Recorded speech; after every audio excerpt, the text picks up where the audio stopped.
අද අපි කතා කරන්න යන්නේ ගොඩක් දෙනෙක් උනන්දු වෙන මාතෘකාවක්. ඒ වගේම ගොඩක් අය අන්න මාතෘකාවක්. අවුරුදු 15 වගේ යෞවන වයසේ ඉඳන් අවුරුදු 70 80 දක්වා වන මහලු වයස වෙනකම් වෙන වයස පරතරයේ සියලුම දෙනෙක් වගේ මේක ගැන උනන්දු වෙනවා. ශ්‍රී ලංකාවේ විතරක් නෙවෙයි ඉන්දියාව, නේපාලය වගේ දකුණු ආසියාතික රටවල් වල විවාහ වීමට කලින් අඳහම් බැලීම එහෙම නැත්නම් පොරොන්දම් බැලීම කියන එක අනිවාර්ය අංගයක්. එතකොට අද වීඩියෝ එකෙන් සාකච්ඡා කරන්නේ අප රටේ සාම්ප්‍රදායික ජ්‍යොතිෂ ක්‍රමවල භාවිතා කරන ක්‍රමවලට වඩා එහා ගිහිල්ලා නූතන ජ්‍යොතිෂයේදී සම්මත වෙලා තියෙන පොරොන්දම් බැලීමේ ක්‍රමයක්. මේකට මූලික වශයෙන් පදනම් වෙලා තියෙන්නේ කරුණු ප්‍රධාන වශයෙන් 8යි. ඒ කරුණු 8 සාම්ප්‍රදායික ජ්‍යොතිෂයේ භාවිතා වෙන ඇතම් කරුණු තියෙනවා. ඇතම් කරුණු සැලකෙන්නේ. මේකෙදි සම්පූර්ණ ලකුණු 36ක් හම්බ වෙනවා. ප්‍රමුඛතාව එහෙම නැත්නම් වැදගත්කම වැඩි වෙන්න ලබා දෙන ලකුණු ප්‍රමාණය වැඩි වෙනවා. ඒත් අපි එකින් එක බලමු මේ කරුණු සාකච්ඡා කරලා අවබෝධ කරගන්න. දැන් පළවෙනි එක තමයි වර්ණ පොරොන්දම.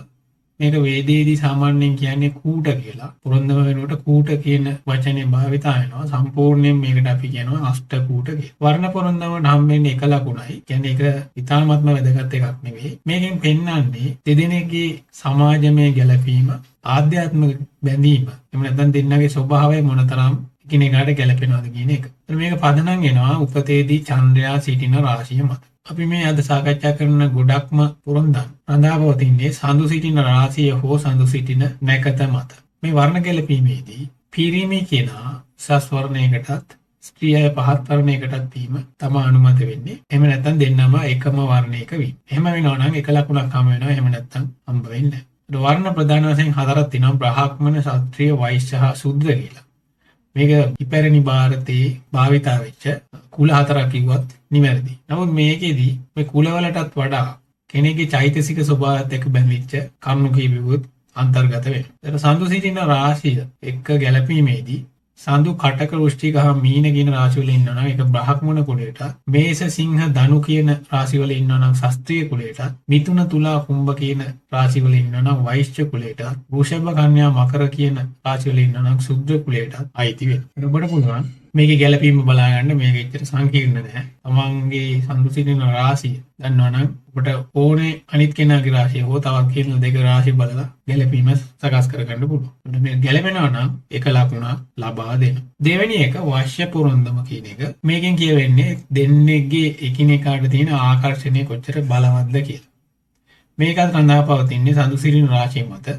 මේ වගේ කොටස් පහක් අන්තර්ගත වෙනවා. සිව්පා, මනුෂ්‍ය, ජලචර, වනචර හා කීට යන ආදී වශයෙන්. දැන් සඳු සිටින රාශිය මත මේක පදනම් වෙන්නේ. සඳු මේෂ, වෘෂභ හා ධනු රාශියේ දෙවන කොටස. ඒ කියන්නේ ධනු රාශියේ අංශක 15 ඉඳලා 30 වෙනකම්. එන මකර රාශියේ පළමු කොටස. ඒ කියන්නේ මකර රාශියේ අංශක 0 ඉඳන් 15 වෙනකම් සිව්පා ගණයට අයිති. ඊළඟට සඳු මිථුන, කන්‍යා, තුලා කියන රාශිවලත් ධනු රාශියේ පළවෙනි අංශක 15 තුලත් කුම්භ රාශියේ සිටියොත් එය මනුෂ්‍ය ගණයට අයිති. ඊළඟට සඳු කටක රාශියේත් මකර රාශියේ දෙවෙනි කොටසෙත් මීන රාශියේ සිටියොත් ජලචර කොටසට අයිති. සිංහ රාශියේ හිටියොත් වනචර කොටසට, වෘශ්චික රාශියේ හිටියොත් කීට කොටසට අයිති වෙයි. එන්න මේ වගේම පෙන්වන්නේ ඒ අදාළ කොටස් වලට අයිති වෙනකොට කොහොමද ලකුණු හම්බෙන්නේ කියලා. දැන් මේකෙදි උපරිම ලකුණු දෙකයි හම්බෙන්නේ. එකම කුලයකට අයිති වෙනවා නම් ඒ උපරිම ලකුණු දෙක හම්බෙන්නේ. උදාහරණයක් වශයෙන් වනචර කියන කොටසට ඇති කෙනෙක් තව අනිත් එක්කෙනත් වනචර කියන කොටසට ඉන්නවනම්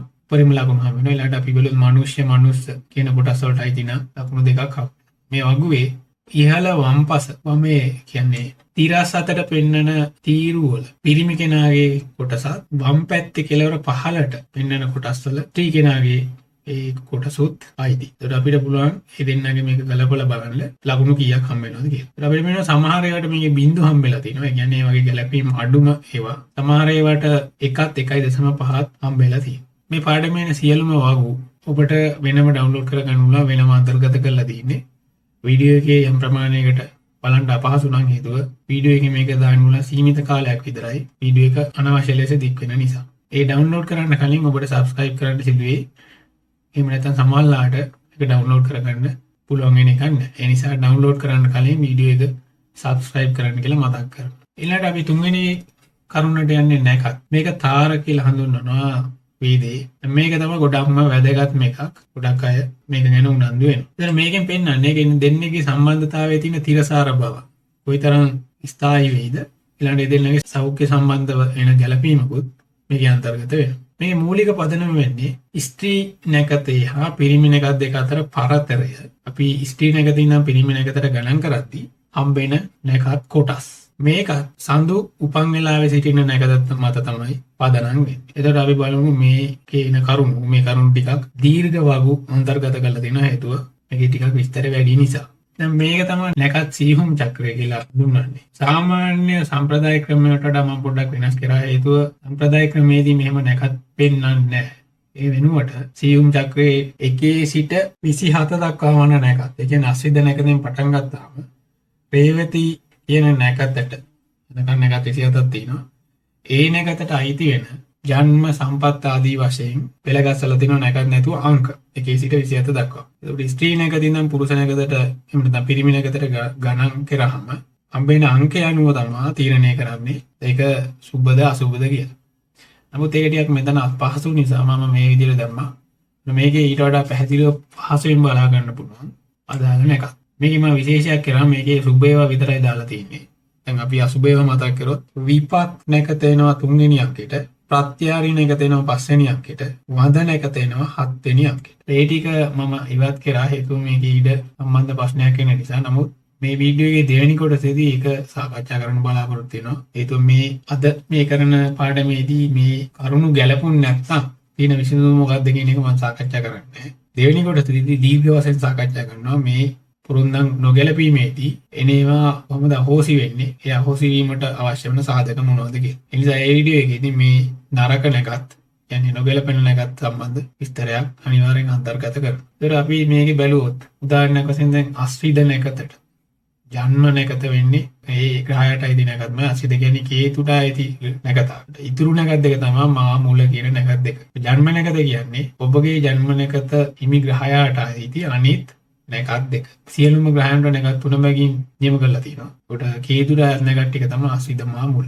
ඊළඟට බේරණ කියන්නේ සිකුරුට අයත් නැකත. සිකුරුට අයත් ඊළඟ නැකත් දෙක තමයි පුවපල් හා පුවසල්. ජන්ම කියනකොට අපි වටහා ගන්න ඕනේ එකම ග්‍රහයට අයිති නැකත් ටිකක් තමයි ජන්ම කියන එකෙන් එන්නේ. සම්පත් කියන එක ඉන්නේ දෙවෙනි නැකතට. ඒ අනුව අස්විද නැකතේ සම්පත් ගණයට වැටෙන්නේ සිකුරුට අයත් සියලුම නැකත් බේරණ පුවපල් හා පුවසල් කියන නැකත්. මේ ආදී වශයෙන් මේ වගුවෙන් පහසුවෙන් බලා ගන්න පුළුවන්. ඔබට ඕන නැකත අරගෙන ඒ නැකතට ගැළපෙන නැකත් මොනවද කියලා. මේකේ සඳහන් කරලා තිනවා ජන්ම සම්පත්, ക്ഷേම සාධක, මෛත්‍රී හා පරම මෛත්‍රී කියන සුබ කොටස් 6. එනි සුබ ගණයට වැටෙන නැකත් 6.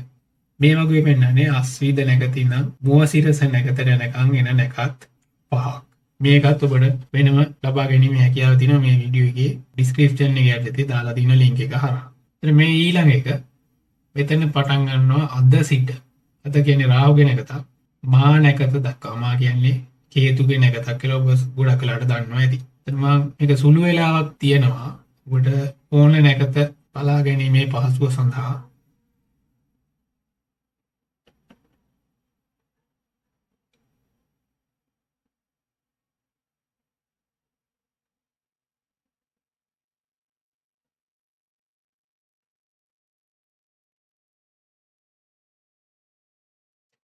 දැන් මෙතන පටන් ගන්නේ පුවපල් සිට සානගත දක්වා. ඒකත් අර විදිහමයි ජන්ම සම්පත්, ക്ഷേම සාධක, මෛත්‍රී, පරම මෛත්‍රී කියන කොටස් වලයි.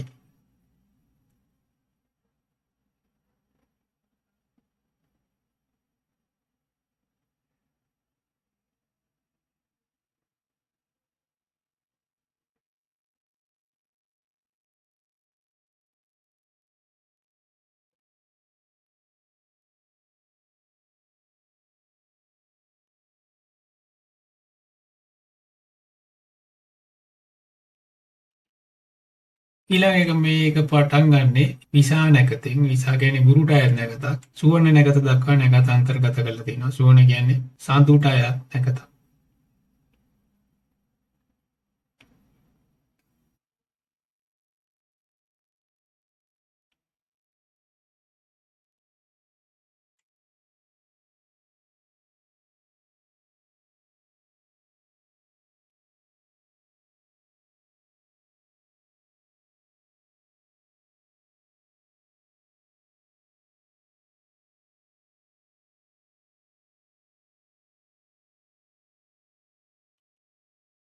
මේ අන්තිම කොටස දෙන්නට නැකතෙන් පටන් ගන්න. දෙන්නට කියන්නේ කුජට අයත් නැකතක්.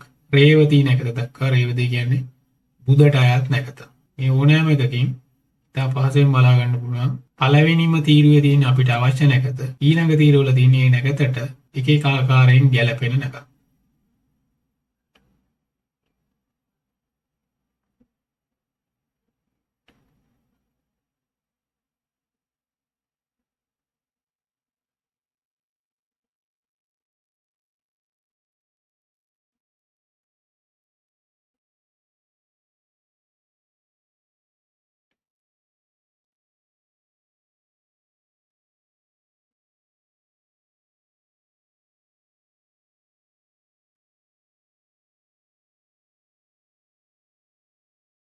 ඊළඟට යන්නේ යෝනි පුරොන්දම කියන එකට. මේක ප්‍රධාන වශයෙන් ගන්නේ භෞතික ආකර්ෂණය සහ ලිංගික ගැලපීම. ඊට අමතරව මේකෙන් විවාහ සමගිය දීර්ඝකාලීනව කොහොමද රඳාපවතින්නේ කියන එකත් සාකච්ඡා වෙනවා. මේක ප්‍රධාන වශයෙන් රඳාපවතින්නේ සඳුගේ නැකත් මත. සඳුගේ නැකතට අනුව එක් එක් සත්වයන්ගේ නම් වලට ආදේශ කරලා තියෙනවා මොන ගණයටද අයිති වෙන්නේ කියලා. ඒකට එකම සත්වයකගේ යෝනියට අයත් නම් ඒක ඉතා යහපත්. උපරිම ලකුණු හම්බ වෙනවා ලකුණු 4යි. මිත්‍ර සතුන්ගේ නම් ලකුණු 3යි, උදාසීන නම් 2යි. සතුරු යෝනිවට එනකොට අඩු වෙලා තියෙනවා 1ට. අධි සතුරු නම් කියන්නේ හොඳම නැත්තම් 0යි. එතකොට ඔබට පේනවා දැන් මේ 4 වෙනි කරුණ වෙනකොට ලබා දෙන ලකුණු ප්‍රමාණයත් වැඩි. හේතුව ඒ වගේ වැදගත්කම වැඩි වෙන නිසා. මෙතන තියෙන්නේ පුරුෂ නැගත් වලට හා ස්ත්‍රී නැගත් වලට අයිති වෙන යෝනි. උදාහරණයක් වශයෙන් අස්විද නැගතට අයිති වෙන්නේ අස්වැයා කියන සතාගේ, බෙරණ නැගතට ඇතාගේ, රෙහෙන සර්ප, අද සුනක, පුනාවාස, බලල් යන ආදී වශයෙන්. දකුණු පැත්තේ තියෙන ස්ත්‍රී නැගත් වලට ස්ත්‍රී සතුන්ගේ නම් දාලා තිනවා. දැන් සියාවාස කියන්නේ වේලඹට. වේලඹ කියන්නේ අස්වැයාගේ ස්ත්‍රී සත්වයා. මේ ආදී වශයෙන් ඔබට බලා ගන්න පුළුවන් සියලුම නැකත් වලට අයිති වෙන සතුන් කවරක්ද කියන එක. දැන් අපි ඊළඟට බලමු මේ වගේම සම්පූර්ණ ලකුණු ප්‍රමාණය පෙන්වලා තියෙනවා. එක් යෝනි වලට ගැලපීමේදී ලබා දෙන ලකුණු ප්‍රමාණය. එකම සතෙක්ගේ නම ඔබට වෙනවා පැහැදිලිව උපරිම ලකුණු හම්බ වෙනවා 4යි. උදාහරණයක් වශයෙන් අශ්ව යෝනියට අයිති වෙන්නේ ලකුණු 4යි. දැන් මෙතනදී ස්ත්‍රී පුරුෂ කියලා දාලා නැහැ. ඒක අපි දන්නවා එකම දැන් අශ්වයාගේ ස්ත්‍රී සතා වෙලඹ ඒකත් අශ්වයම කියලා තමයි මෙතන සලකන්නේ. ඒක එච්චර සංකීර්ණ වෙන්නේ නැහැ. පරිස්සමින් බලුවොත් ඔබට පේයි.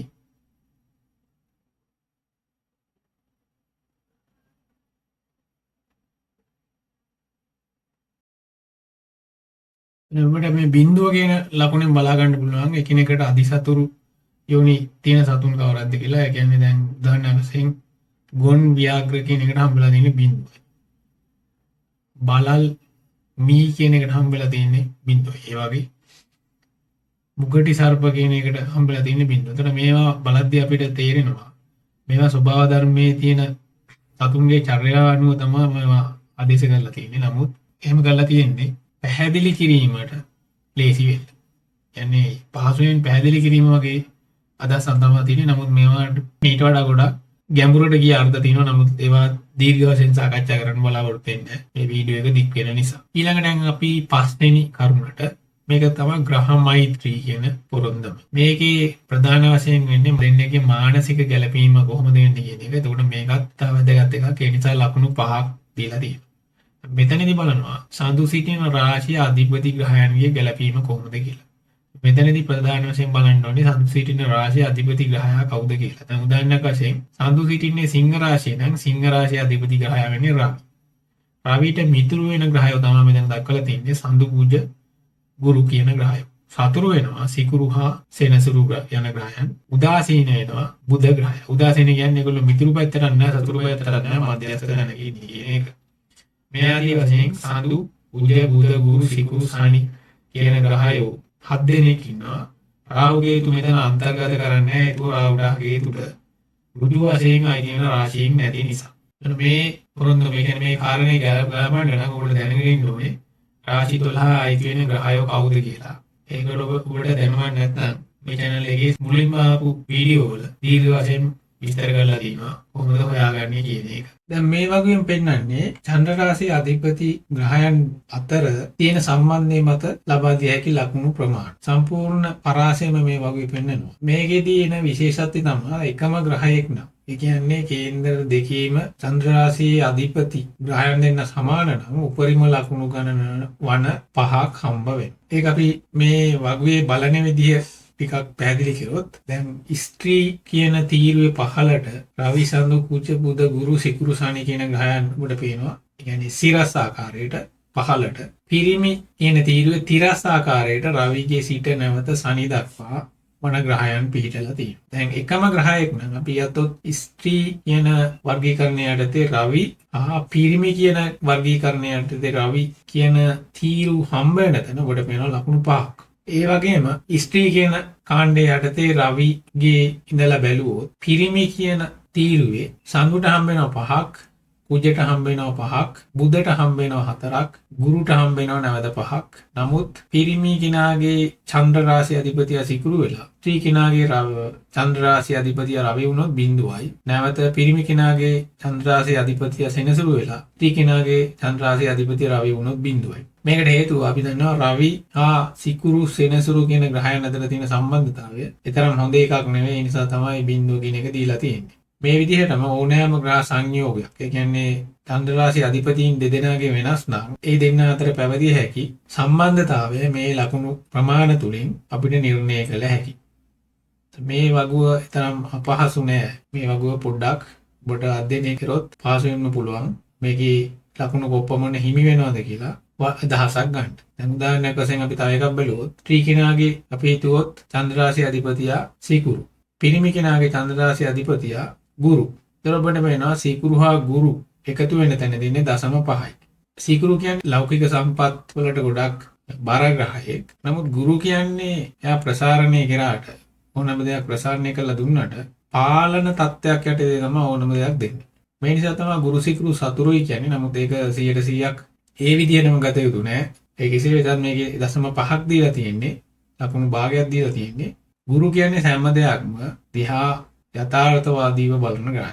එහෙම නැත්නම් අපි කලින් වීඩියෝ වල සාකච්ඡා කරලා තියෙන ඕනෑම අසුබ නරකක් සමනය කළ හැකි ග්‍රහයක්. නමුත් සිකුරු කියන්නේ ඒතරම් බැරෑරුම්ම ගන්න ග්‍රහයක් නෙවෙයි. මේ හේතුව හින්දා තමයි මේ දෙන්න අතර මේ අඩු ලකුණු ප්‍රමාණයක් ලැබිලා තියෙන්නේ. ඒකම අපි ගත්තොත් ස්ත්‍රී කේන්ද්‍රයේ චන්ද්‍ර රාශි අධිපතිය සෙනසුරු වෙලා පිරිමි කේන්ද්‍රයේ චන්ද්‍ර රාශි අධිපතිය අඟහරු වුණොත් එතන 0.5යි. ඒකට හේතුව සෙනසුරු හා අඟහරු අතර තියෙන සම්බන්ධයත් ඒතරම් හොඳ එකක් නෙවෙයි. මේ ආදී වශයෙන් ඔබට පැහැදිලි වෙනවා මේකේ කොහොමද අදහසක් ගන්න කියලා. නමුත් ඒ කේන්ද්‍ර දෙකේ චන්ද්‍ර රාශි අධිපතිය තවත් ග්‍රහයොත් එක්ක යෝග වෙලා හිටියොත් මේ තත්ත්වය තවත් සංකීර්ණ වෙනවා. ඒක මම මේ වීඩියෝ එකේ පැහැදිලි කරන්නේ නැහැ. ඒක මේක ගොඩක් දික් වෙන නිසා. ඒක මේ වීඩියෝ එකේ දෙවෙනි කොටසේ සාකච්ඡා කරන්න බලාපොරොත්තු වෙනවා. අපි ඊළඟට බලමු 7 වෙනි ගැළපීම. මේකට පදනම් වෙන්නේ දෙදෙනාගේ කේන්ද්‍රවල සඳු සිටින රාශිය. සමහර වෙලාවට සඳු එකම රාශියේ ඉන්නත් පුළුවන්. එහෙම නැත්නම් වෙනත් රාශි වල ඉන්නත් පුළුවන්. ඒ අනුව තමයි මේකේ ගැළපීම තීරණය වෙන්නේ. සඳු සිටින රාශිය ඊටම වැදගත්. හේතුව ඕනෑම කෙනෙකුගේ මානසික සිතුවිලි වල ස්වභාවය තීරණය වෙන්නේ මේ සඳු සිටින රාශිය මත. ඊට අමතරව සඳුට ලැබෙන දෘෂ්ටි හා යෝගත් මේකට බලපානවා. නමුත් අපි මේකෙදී ඒ තරම් ගැඹුරට යන්නේ නැහැ. සඳු සිටින රාශිය විතරයි සැලකීමට ගන්න. සඳු සිටින රාශිය ඊටම වැදගත්. විවාහයක තිරසාර බව. ඒ කියන්නේ ඒක කොච්චරක් දුරට අල්ලලා හිටිනවද කියන එක තීරණය කිරීමට. මේ වැදගත්කම නිසාම තමයි මේකට කලින් කරුණු වලට වඩා ගොඩක් වැඩි ලකුණු ප්‍රමාණයක් දීලා තින්නේ. ලකුණු 7ක් හම්බ වෙනවා මේ චන්ද්‍ර රාශි කියන ගැළපීමට. දැන් මේ රාශි දෙකක් අතර සම්බන්ධතාවය සලකනකොට තිබිය හැකි සංකරණ මේ සටහනේ දක්වලා තියෙනවා. අපි බැලුවොත් 1 1 1 7 2 12 3 11 4 10 5 9 6 8 කිය යන ආදී වශයෙන්. නැවත මේවා සුභ හෝ අසුභ ලෙස වර්ගීකරණය කරනවා. සුභ ගණයට අයිති වෙන්නේ 1 1 1 7 3 11 4 10. අසුභ ගණයට අයිති වෙන්නේ 2 12 6 8 5 9 කියන සංකරණ. මේකෙදී එක්කෝ ලකුණු 7ක් හම්බ වෙනවා. එහෙම නැත්නම් හම්බ වෙන්නේ නැහැ. ඒ කියන්නේ සුබ නම් ලකුණු 7යි අසුබ නම් ලකුණු ලැබෙන්නේ නැහැ. මේ දකුණු පැත්ත දක්වලා තියෙන සටහනෙන් අපිට පුළුවන් මේකේ ගැළපීම දල වශයෙන් බලා ගන්න. උදාහරණයක් වශයෙන් 1 1 කියන්නේ දෙදෙනාගේම රාශි එක නම්. අපි ඊළඟට බලමු මේ එක් එක් සංකරණ වැඩි දුර විස්තර සහිතව හඳුනා ගැනීමට. දැන් එක එක සංකරණය කියන්නේ දෙදෙනාගේම රාශි සමාන වෙනවා නම් ඒක අයිති වෙනවා එක එක. දෙදෙනාගේම රාශි සමාන වෙනවා. චන්ද්‍රයා ඉන්න රාශි සමාන නම් ඒක ගැලපීම ඉතාම ඉහළයි. හේතුව මානසික ක්‍රියාකාරීත්වයේ ඉතා ඉහළ සමානතාවයක් පවතින නිසා. මේකේ පෙන්නලා තියෙන සටහන් දෙකෙන් පෙන්වන්නේ එක්කෙනෙක්ගේ මේෂ වෙනකොට අනිත් එක්කෙනාගෙත් මේෂ වෙනවා සඳු සිටින රාශිය. මේ රාශි දෙකම සමාන නම් එක එක සංකරණය යටතේ වර්ගීකරණය කරන්න පුළුවන්. දෙවෙනියට එන්නේ 1-7. දැන් 1-7 කියන්නේ එක රාශියකින් ගණන් කරාම 7 වෙනියට හම්බෙන රාශිය අනිත් කෙනාගේ ඉන්නවා නම් ඒකයි තියෙනවා 1-7. එතකොට මෙතන දීලා තියෙන පළවෙනි කේන්ද්‍ර සටහනේ මේෂ සහ තුලා කියන සංකරණය තියෙන්නේ. දැන් මේෂ සිට ගණන් කළොත් මේෂ රාශියට 1 දීලා අංක 1 දීලා ගණන් කරාම 7 වෙනි රාශිය විදිහට තුලාව හම්බ වෙනවා. තුලා රාශියට අංක 1 දීලා ගණන් කරාම නැවත 7 වෙනි රාශිය විදිහට මේෂ රාශිය හම්බ වෙනවා. දෙවෙනියට තියෙන මකර හා කටක කියන උදාහරණෙත් ඒ විදිහමයි. ඒකයි තියෙන්නේ 1-7 කියන සංකරණයට. දකුණු පැත්තේ තියෙන වගුවෙන් පෙන්වන්නේ සම්පූර්ණ රාශි සංකරණය. මේ 1-7 කියන ගැළපීමට අයත් වෙන. මේෂ තුලා වෘෂභ වෘශ්චික මිථුන ධනු කටක මකර සිංහ කුම්භ කන්‍යා හා මීන. මේ වර්ගීකරණයට අයිති නම් ඒ සම්පූර්ණ ලකුණු 7ක් හම්බ වෙනවා. ඊළඟට යන්නේ 3-11. එක රාශියක ඉඳලා ගණන් කරද්දී 11 වෙනියට අනිත් රාශිය හම්බ වෙනවා නම් ඒ රාශියෙන් ගණන් කරද්දී 3 වෙනියට කලින් රාශිය හම්බ වෙනවා නම් මේ සංකරණයට අයිති. දැන් උදාහරණයක් වශයෙන් මෙතන දීලා දෙනවා මිථුන හා මේෂ. දැන් අපි මිථුන රාශියෙන් ඉඳලා ගණන් කරනකොට 11 වෙනි රාශිය විදිහට තමයි මේෂ රාශිය හම්බ වෙන්නේ. මේෂ රාශියෙන් ඉඳන් ගණන් කරනකොට 3 වෙනි රාශිය විදිහට තමයි මිථුන රාශිය හම්බ වෙන්නේ. ඒ නිසා මේකයි දෙන්නේ 3-11 සංකරණය යටතේ. මේ යටතේ එන සියලුම රාශි යුගල මේකේ දක්වලා තියෙනවා මේ වගුවත යටතේ.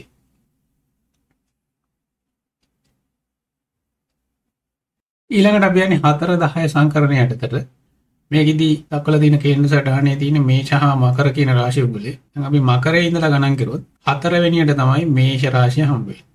මේෂ රාශිය ඉඳලා ගණන් කරොත් 10 වෙනියට තමයි මකර රාශිය හම්බ වෙන්නේ. ඒ නිසා මේක 4-10 සංකරණයට අයිති. ඒ යටතේ එන සියලුම රාශි මේ වගුවේ දක්වලා තියෙනවා. ඒකට උඩ බලා ගන්න පුළුවන් ඕන කරන රාශි දෙක මේ සංකරණයේ යටතට අයිති වෙනවද කියලා. මේකේ අග ඉඳලා මුලට ගත්තත් මුලින් ඉඳලා අගට ගත්තත් ප්‍රශ්නයක් නැහැ. කොහොමත් ඒ 4-10 කියන යුගලයට තමයි අයිති වෙන්නේ. දැන් ඊළඟට එන්නේ 2-12 සංකරණය. මේක අපි සලකන්නේ අසුබ ගැලපීමක් විදියට. මේකේ උදාහරණ දෙකක්ම දීලා තිනවා ධනු මකර කියන එකයි සිංහ කන්‍යා කියන එකයි. ධනු රාශියේ සිට ගණන් කරනකොට දෙවෙනියට එන්නේ මකර රාශිය. මකර රාශියේ ඉඳලා ගණන් කරනකොට 12 වෙනියට එන්නේ ධනු රාශිය. සිංහ රාශියේ ඉඳලා ගණන් කරනකොට දෙවෙනියට එන්නේ කන්‍යා රාශිය. කන්‍යා රාශියේ ඉඳලා ගණන් කරනකොට 12 වෙනියට එන්නේ සිංහ රාශිය. ඒ නිසා මේ සංකරණය ආයි තියෙනවා 2-12 කියන වර්ගීකරණයට. මේ යට තියෙන සියලුම රාශි යුගල මේ වගුවේ දක්වලා තියෙනවා කලින් වගේම.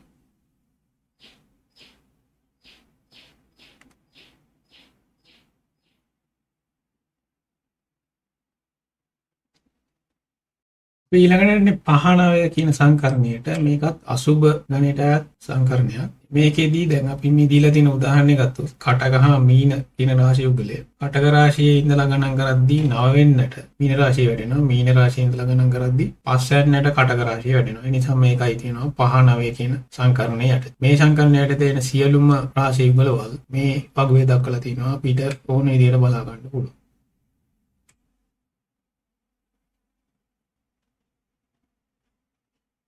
අවසාන වශයෙන් 6-8 කියන සංකරණය. දැන් මේකේ දීලා තින්නේ තුලා වෘෂභ කියන රාශි යුගලය. තුලා රාශියේ ඉඳලා ගණන් කරද්දී 8 වෙන්නට වෘෂභ රාශිය වැටෙනවා. වෘෂභ රාශියේ ඉඳලා ගණන් කරද්දී 6 වෙන්නට තුලා රාශිය වැටෙනවා. ඒ නිසා මේක වැටෙන්නේ 6-8 කියන සංකරණය යටතේ. මේ යටතේ තියෙන වගේ මේ සියලුම රාශි යුගලවල සඳහන් කරලා තියෙනවා. ඔබට ඕනනම් බලා ගන්න පුළුවන්. අවශ්‍ය කරන රාශි දෙක, කියන්නේ කේන්ද්‍ර දෙකේ සඳු සිටින රාශි දෙක මේ යුගලවට අයිතිද නැද්ද කියලා. අවසානයේ එන්නේ අපි නාඩි සම්බන්ධ පුරම් පොතව. මේක ඉතාමත්ම වැදගත් නිසා මේකට උපරිම ලකුණු ගන්න දීලා තියෙනවා. කියන්නේ සම්පූර්ණ ලකුණු ගන්න වෙන 36න් 8ක් දීලා තියෙන්නේ මේ නාඩි කියන කොටසට. මේකෙන් පැහැදිලි කරනවා දෙන්නගේ සෞඛ්‍යතා. දැන් ප්‍රධාන වශයෙන් නාඩි තුනයි. పూర్ව, මධ්‍ය හා අන්ත්‍ය කියන විදිහට. పూర్ව කියන එකට අයිති වෙන්නේ වායු ධාතුව. මධ්‍ය කියන එකට අයිති වෙන්නේ ගිනි ධාතුව. එහෙම නැත්නම් අග්නි. අන්ත්‍ය කියන එකට අයිති වෙන්නේ ජල ධාතුව. මේ නාඩි කොටස් අනුව සිරුරේ ශක්තිය, කියන්නේ ස්නායු සම්බන්ධ ශක්තිය ගමන් කරන ආකාර තුනක් තියෙනවා. పూర్ව කියන එකේදී සිරුරේ පහළ සිට ඉහළට තමයි ශක්තිය ගමන් කරන්නේ. මධ්‍ය කියන එකේදී සිරුරේ මැද සිට දෙපසට තමයි ගමන් කරන්නේ. අන්ත්‍ය කියන එකේදී සිරුරේ ඉහළ සිට පහළට ගමන් කරන්නේ. කියන්නේ මේ නිකම්ම වචන නෙවෙයි, මේ වගේ ගොඩක් ගැඹුරු හා විද්‍යාත්මක අර්ථයක් තියෙනවා. මේ නාඩි කියන එක ස්නායු සම්බන්ධ ශක්තිය සමා පැහැදිලි කරන්නේ. දැන් මේ වගේම පෙන්නනවා එක් එක් නාඩි වර්ගීකරණයට අදාළ වන නැකත්. අපි කලින් සාකච්ඡා කරපු විදිහට නාඩි වර්ග තුනක් තියෙනවා. පූර්ව නාඩි, ඒක අධිනාඩි කියලා හඳුන්වනවා. මධ්‍ය නාඩි හා අන්ත්‍ය නාඩි කියලා. පූර්ව නාඩි යටතේ අශ්‍රිදාද පුනාවාස උත්‍රපල් හත දෙට මුල සියාවාස පුවපුට යන නැකතුත්, මධ්‍ය නාඩි යටතේ බෙරණ මුව සිරස පුෂ පුවපල් සීතානුර පුවසල දෙනට උත්‍රපුට යන නැකතුත්, අන්ත්‍ය නාඩි යටතේ කැති රෙහෙන අස්ලිස මා සහ විසා උත්‍රසල සුවන රේවති යන නැකතුත් අන්තර්ගත වෙනවා. මේකෙදි අපි බලන්න ඕනේ තිදෙනාගේ නාඩි වර්ග එකම නාඩියකට අයිති වෙනවද, එහෙම නැත්නම් වෙනස් දෙකකට අයිති වෙනවද කියලා. එකම දෙකකට අයිති වෙනව නම් ලකුණු කීයක්වත් හම්බෙන්නේ නැහැ. ඒක ඊටාම ප්‍රබල දෝෂයක් විදිහට තමයි සලකන්නේ. වෙනස් දෙකකට අයිති වෙනව නම් උපරිම ලකුණු ගණන හම්බෙනවා. ඒක ඊටාම හොඳයි, එහෙම නැත්නම් යහපත් කියලා තමයි සලකන්නේ. මෙතනදී කලින් සාකච්ඡා කරපු ඇතම් කරුණු වගේ අතරමැදි ලකුණු හම්බවීමක් කෙරෙන්නේ නැහැ. දෙන්නගේ නාඩි එකම වර්ගයකට අයිති වෙනවා නම් එතකොට ඇති වෙන දෝෂය සමනය කිරීම සඳහා වෙනත් ප්‍රබල ග්‍රහ බලපෑමක් තියෙන්න ඕනේ දෙන්නගේ කේන්ද්‍ර දෙකේ. ඒක අපි ඊළඟ වීඩියෝ එකේ සාකච්ඡා කරනවා. මේකෙදි සාකච්ඡා කරන්නේ මම මුලින් කිව්වා වගේ මේකෙදි මූලික කරුණු තමයි සාකච්ඡා කරන්නේ. ඒක මේක සිද්ධාන්තවල පළවෙනි වීඩියෝ එක නිසා. දෙවෙනි කොටසේදී අපි මෙතෙක් කතා කරපු කරුණු වලදී නොගැලපෙනවා නම් කොහොමද ඒවා සමනය වෙන්නේ, මොන ග්‍රහ පීඨීන් මගින්ද ඒවා සමනය වෙන්නේ කියන එක දීර්ඝව සාකච්ඡා කරමු. කලින් සාකච්ඡා කරේ අෂ්ටකූටය කියන්නේ කරුණු 8ක්. ඒ කරුණු 8ට සම්පූර්ණ ලකුණු 36ක් හම්බුණා. ඒවට අමතරව මේ කියන කරුණුත් වෙනම බලය යුතුයි සම්පූර්ණ විශ්ලේෂණයක් සඳහා. ඒවා කරුණු විදිහට දක්වලා තියෙන්නේ කේන්ද්‍ර දෙකේම ලග්නාධිපති හා සඳුගේ තත්ත්වය, පත්වෙනි අධිපතිගේ තත්ත්වය, ගුරු හා සිකුරුගේ තත්ත්වය, විවාහ සම්බන්ධ භාවය කියන්නේ ප්‍රධාන වශයෙන් 7 වෙනි භාවය, ඊළඟට සිකුරුගෙන් 7 වෙනි භාවය, සඳුගෙන් 7 වෙනි භාවය කියන භාවවල පාපී ග්‍රහයන් ඉන්නවද නැද්ද, පාප පීඩිතද නැද්ද කියන එක. අන්න මේ කියන යෝග, මේ කියන භාවවල පැවතීම සුදුසු නෑ. රවි කුජ යෝගය, රවි රාහු යෝගය හෝ රවි කේතු කියන යෝග 2 4 7 8 12 කියන භාවවල තියෙනවද නැද්ද කියන. ඊළඟ ලග්න දෙක එකිනෙකට කේන්ද්‍රගත වෙනවා හෝ ත්‍රිකෝණගත වෙනවා නම් එකම වෙනවා නම් ඒක ඉතා හොඳයි. කියන්නේ ප්‍රධාන ග්‍රහයන් කේන්ද්‍ර දෙකේ පිහිට ඇති රාජ්‍යයන්ව සම්බන්ධ 2 12 වෙනවා හෝ 6 8 වෙන එක සුදුසු නෑ. ඊළඟ නවාංශවල ගැලපීම. දැන් මේකේ ගැලපීම ගොඩක්ම ප්‍රබල නම් එතකොට අපිට නිගමනයකට එන්න පුළුවන් පෙර ආත්ම වලින් ධම්ම එන බැඳීමක්, ප්‍රබල බැඳීමක් කියලා. ඊළඟ විවාහය පැවැත්ම කරේ ප්‍රධානම එකක් තමයි කුජ ග්‍රහය. කුජ දෝෂය මොන ආකාරයෙන් තියෙනවද නැද්ද කියන එක බලන්න ඕනේ. ඊළඟ දෙවෙනි භාවයේ පාප පීඩිතද නැද්ද කියන එක බලන්න ඕනේ. හේතුව මේ භාවය පෞල් ජීවිතය හා සම්බන්ධ වෙනවා. ඊළඟ සිව්වන භාවයේ බලන්න ඕනේ. ඒක තමන් ජීවත් වෙන නිවස සම්බන්ධ වෙන භාවය. ඒක පාප පීඩිත නම් නිවස සම්බන්ධ ගැටලු වෙන්නේ හැකියාවක් තියෙනවා. ඊළඟට ඩීතිය තිසම් සටහන කියන්නේ ගොඩක් ගැඹුරින් බලන එක. දැන් මේ දැක්වුව කරුණු වලට සම්බන්ධ පාඩම් වෙනම දාලා තියෙනවා. මම ඒ වගේ ලින්ක් වෙනම ඩිස්ක්‍රිප්ෂන් එකකට දානවා. හේතුව මේකේ විස්තර කරන්න යන්නේ නැහැ. හේතුව මේවා විශේෂයෙන් කුජ දෝෂය, විවාහ සම්බන්ධ ග්‍රහ පීඨීම්, අත්යන්න සම්බන්ධව දීර්ඝ විදියට සාකච්ඡා කරපු පාඩම් තියෙනවා මේ channel එකේ. ඒතර ඊළඟ කොටසින් මම කිව්වා වගේ මේ කරුණු ගැලපෙන්නේ නැතිකොට ඒවට දෙන විසඳුම් මොනවද? ඒවා අහෝසි වෙන ග්‍රහ පීඨීම් මොනවද කියන එක සාකච්ඡා කරමු. හේතුව ප්‍රායෝගිකව ගත්තොත් මේ සියල්ල සර්ව සම්පූර්ණ වෙන ඒවා හොයන්න අමාරුයි. නමුත් වෙනේවත් තියෙනවා, වෙනව නම් හොඳයි. නමුත් අපි මතක තියාගන්න ඕනේ මේ ලකුණු 36න් අනිවාර්යෙන් 20කට වඩා වැඩි නම් තමයි අල්ලලා හිටින්න පුළුවන් විවාහයක් ගොඩනගා ගන්න පුළුවන් වෙන්නේ. ඒ සියල්ල අපි ඊළඟ වීඩියෝ එකෙන් සාකච්ඡා කරමු.